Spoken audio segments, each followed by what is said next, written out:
Akalar assalomu alaykum. Charchamayapsizmi? Sog'ingiz yaxshimi? Kofe aka, issiq kofe. Assalomu alaykum sizga ham. Aka mana sizga ham. Bayram yaxshi kutib o'yinglar. Aka, mana shikoyatlayman sizlarga. Kofe bilan zo'r ketadi. Hamma issiqqina uyda mazza qilib bayramni nishonlashmoqda. Sizlar esa xalq xizmatidan charchamayapsizlar. Sizlarga katta rahmat, boringlarga shukur. Charchamanglar. Assalomu alaykum. Akalar charchamayapsizmi? Sog'ingiz yaxshimi? Assalomu alaykum. Aka, kofe. Issiqqina. Mana aka sizga ham.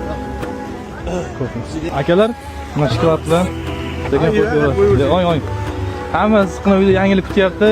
Sizlar xalq xizmatidasizlar, boringlarga shukur. Katta rahmat sizlarga. Charchamayapsiz, sog'ingiz yaxshimi? Bugun 31-dekabr bayram, yangi yil, hamma uyda mazza nishonlayapti. Sizlar ishda ekansizlar. Shuning uchun issiq kofe olib keldim, aka.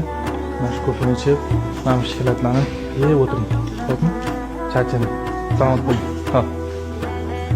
Kayfiyatingizni ko'taring, hammasi yaxshilar. Aka, bir minutga, assalomu alaykum. Yaxshimisiz? Issiq kofe tarqatyapmiz, aka. Kofe. Shikoyatni qo'shib yuborasiz. Rahmat aka, xalq xizmati bo'lganlar uchun hamma yangilik kutyapti. Sizlar xizmatdasizlar. Rahmat, boringlarga shukur.